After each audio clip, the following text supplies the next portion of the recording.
All right, welcome to another episode from the Chart Reader. So I'm gonna focus on Tilray and CGC because they seem to have the best setup. I'm at least gonna flash the other usual tickers because look, if you've watched my videos before, a big part of my strategy is sector strength. All right, I really am not a big fan when only one or two are doing well and the rest of the sector isn't. Doesn't matter what the sector is, weed, EVs, quantum. There's so many out there, right? But I really want everything to move the same way because really the sectors should lift each other or unfortunately bring each other down, right? When I look at CGC, this is a beautiful candle. This is a great setup. And I mean, I'll get to it shortly, but there's a lot of reason to think this is coming up to 170. Tilray isn't as great a setup, but it's at least worth looking at because I mean, this is a monster channel right there. I know it only looks like 10 cents, but when you're adding 10 cents to something that only has 40 cents, that's a big percentage right there, right? So there's a good channel here. There's an interesting channel with CGC. Both of them have some decent volume. I think these are well worth looking at tomorrow, all right? My concern starts to come as I look at the rest, all right? When we look at MSOS, this is concerning. Where it looks like the others are trying to get up and go over moving averages, this is kind of saying I'm worried that we're about to lose all five and maybe head back down to, I mean, I don't know, 230-ish. I'll get to the technical shortly, but this is the opposite of the other two, right? When we look at SNDL, normally I think to myself, SNDL is a mirror of Tilray. They kind of move the same, and that's actually not what I'm seeing here. I'm seeing this under the 8, and I mean, again, Tilray was under the 8 and the 20, right? It was, right? No, it was at least over the 8, under the 20. But yeah, just not the no, I went back to Tilray. Not the same spacing, and really it's the spacing that makes the channel that makes me really like the Tilray chart, right? I don't know what ACB looks like. What do you look like, ACB? Oh, hey, ACB is actually a decent one. I'll throw this in the beginning, and I think that's a good 1, 2, 3 to look at in this sector for tomorrow. What's another one? High Tide. High Tide's another one that we look at. Not great, but not horrible. And again, I think I would say I'd focus on those first. Look, obviously this is doing better than MSOS, right? That's an easy thing to say, but I would really like this if we can get back over our golden line because I know the next one's up in the 3 area, right? But for now, that's a difficult two, and I think it's interesting that the Dow Jones DJ30 was able to get over that 100 and 200 line. The S&P 500 was able to get over that 100 and 200 line, but high tide is actually still under both the 100 and 200 line. That's a interesting little anomaly that quickly caught my eye right there, right? But I think the focus of the video, like I said, is going to be the 3. And now that we're adding ACB, right? So I'm going to start with CGC. I'll give some thoughts on Tilray, and then ACB is well worth our eyes. Maybe I'll do a section for those other ones, but like I said, I think it's a little bothersome that half look good, half don't look great, with one of those, not MSOS specifically, really not looking great at all, right? So to me, there's a little, disjointed harmony instead of what should be a sector doing the same thing. And again, it's not a bad thing, right? I definitely see when you have a little outlier do well, and it's well worth still focusing on these first 3, but yeah, just a little bit in the back pocket that bothers me. I think the last thing I'll quickly say in 30 seconds is, hey, look, the market is looking nice, right? I quickly flashed it, but the Dow Jones is nicely over back, like we were under all 5 and it was starting to look scary on the weekly. We were wondering if we were going to lose the 100 and the 200.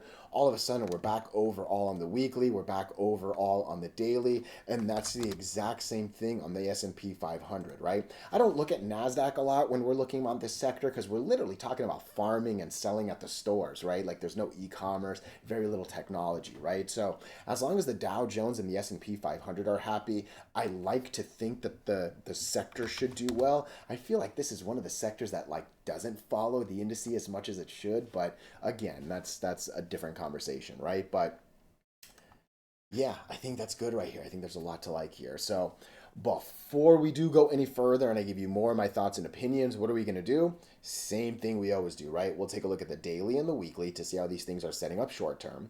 we have our 5 moving averages. There are horizontal support and resistance lines that I do draw manually myself. And then when we are done up here, we'll use the MACD, RSI, and volume as our lower indicators. Hey, really quickly, if you can, please subscribe to this channel. Share this video online with your friends. Comment good or bad if you disagree. Look, anything you can do helps so much with these YouTube algorithms. But for real, just being here, giving me your time, oh, I'm so grateful for it, all right? So I'm really liking the setup that we have going on, all right? So, and in a lot of ways, this CGC chart hopefully is an early indication of what Tilray is trying to do, all right?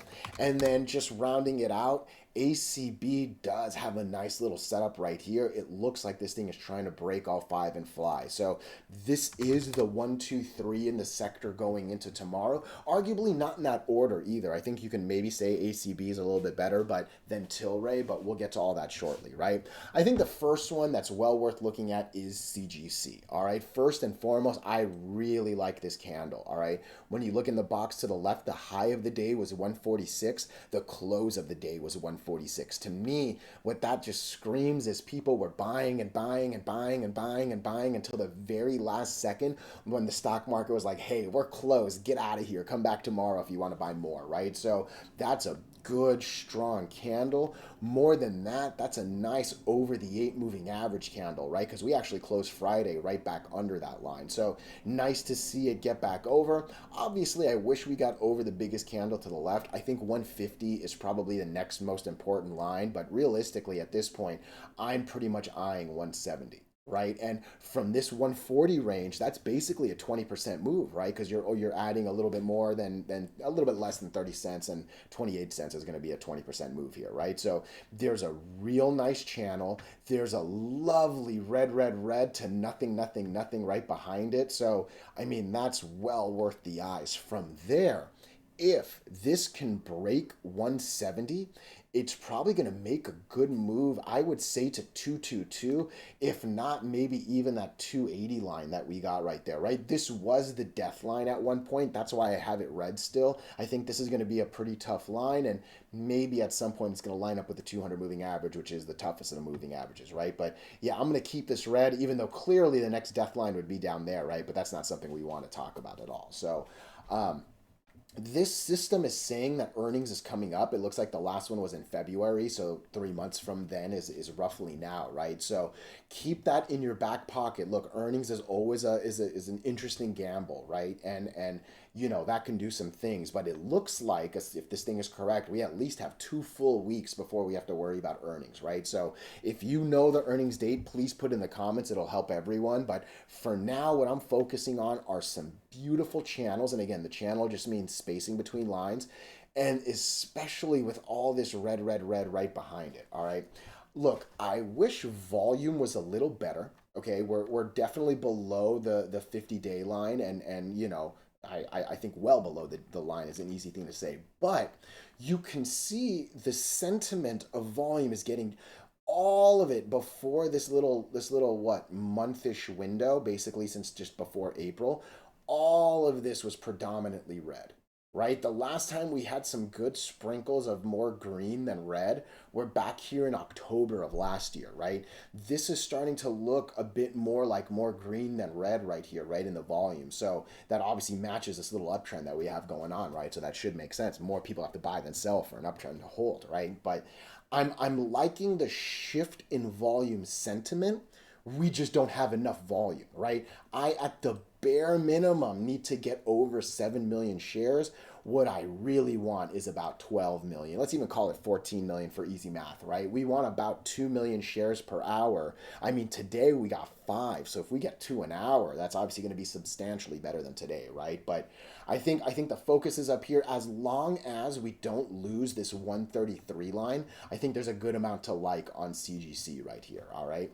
Moving into the next one, we'll now take a look at Tilray. Okay, so look, I don't like a stock that's under both the 8 and the 20. All right, that is actually one of my, like, I would even call it a fundamental rule, right?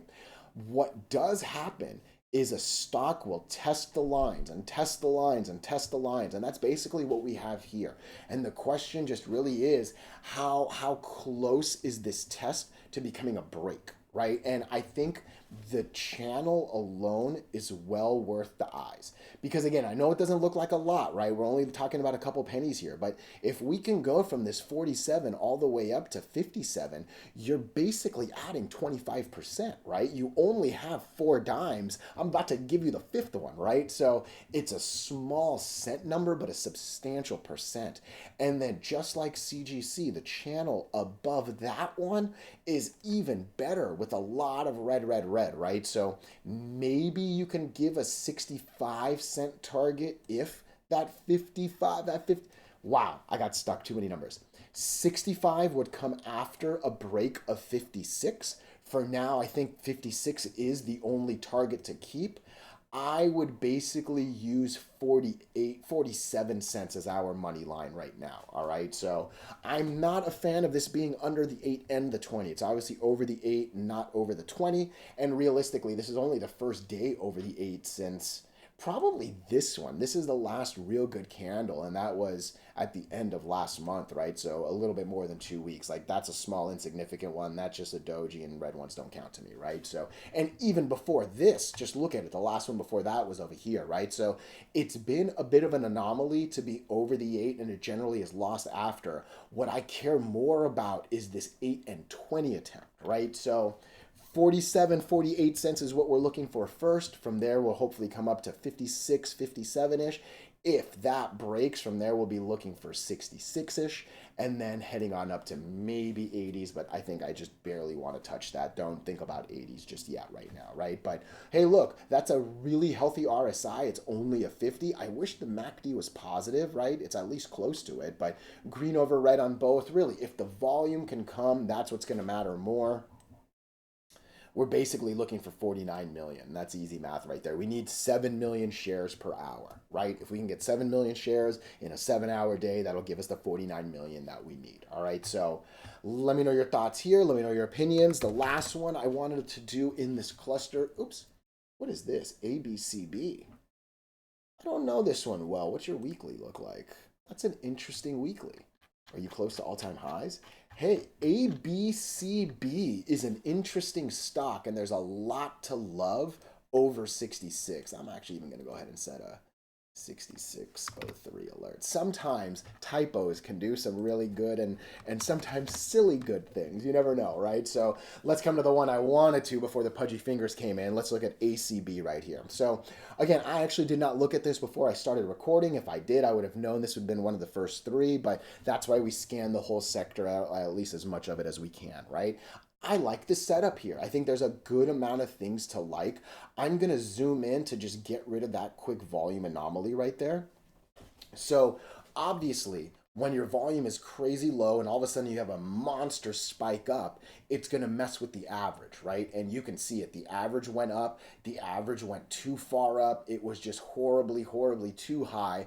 All of a sudden the math is evened out. This is probably more than 50 days old now, and it's not part of the math that's part of the average, right? So obviously all of these are still a little bit higher than normal, right? But the line is kind of coming back to reality, and lo and behold, we actually got over the line today. The white line was at 1 million flat. We were at 1.1 million, right? So the volume anomaly has gone away. That's a great thing for volume.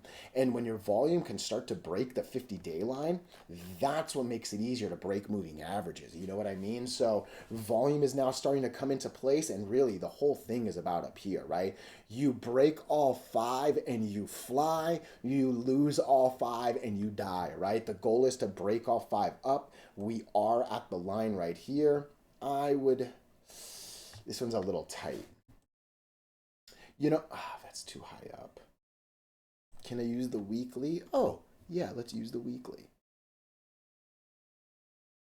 523 is the line. You can even round it up to 525 if you want. That's a little higher than I wanted it to be. I wonder if that's what that was. 530 is where I wanted to click on the daily, and I said no to that. But that actually might even be the best line. But I think if you can wait for 525 or 530, that should confirm that the 200 moving average broke. That should nicely take us into that green, green, green, red, red, red, nothing, nothing, nothing. And that might help us make that climb up to 613 a lot smoother. So I would wait for 530. I think that's a decent number. The weekly, like I said 525, so something around there, right? RSI is a little high at a 74, but hey, there is still some room between 74 and 80. And hey, it wasn't that long ago that this thing was actually living in basically 80, high 70 range, right? So I'm more interested in the moving averages than the RSI at the moment, and really volume substantially more, right? So if this thing can get around 2 million shares, it'll be double than today, right? And excuse me, that'll start to make me think that good things are about to happen on ACB. Ooh, excuse me, two hiccups there. My apologies. Again, that 530 gets us over all the moving averages on the daily and on the weekly. I think that's a real good number. I would not want to go not 490. I think I don't want to lose 490, because if you lose 490, there's a decent chance that it'll fall to 460. Not a horrible drop. That's a decent risk reward ratio right there. But yeah, I think that's a good up and down line right there. So let me know your thoughts. Let me know your opinions. These are the three well worth watching tomorrow. Let me at least give a little bit love to the other ones right here, right? So let's talk about high tide. And I think the easy thing to say on high tide is this doesn't look bad. All right, we made the same recovery from the 7th that the S&P 500 did, right? We made the same one that the Dow Jones did, right? Started on the 7th. I think it's fair to say that the last couple days haven't been as strong as those, right? Oops. HITI, sorry about that. I think it's easy, right? Like we made the good move. There was a little bit of a plateau on those as well, but obviously there was a little bit more of a pop these last few days, right? So little bit disappointing to see it not reflected here, but this isn't that bad at all right? We're still over the 8 and the 20. We actually never lost the 8 during this horizontal move right here, and just a little bit more good on the indices should help us get that little bit more good over here, and hopefully get back over that golden line, right? So I think I would say just disappointing, right? And I said this in the opening thoughts.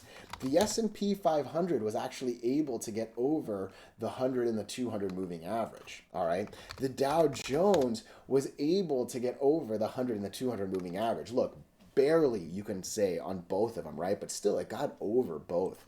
I think I expected high tide to do the same. It's the exact same two lines, right? And I think there's a little bit of me that's bothered by it not doing it, but end of the day, look, I'm still looking at more good than bad. I would basically call this one a little bit more on the neutral side compared to all, 6 as a whole, right? But it wasn't that long ago. Look, I'm sorry, I'm looking down here and thinking, it wasn't that long ago. It was literally a week ago that the RSI was a crazy high 96, right? So I think we went from a crazy high 96 right back down to a very healthy 60 something. I think this could be an interesting place where the moving averages and the RSI kind of come together and do some stuff, right? So I think the big thing to look for is 1 million shares, right? You need 1 million shares traded per day. That'll get us nicely over the 50-day line and do good things. When volume comes, volume is king, right? It's queen for the ladies watching this. So I think I would focus the most on that 1 million share.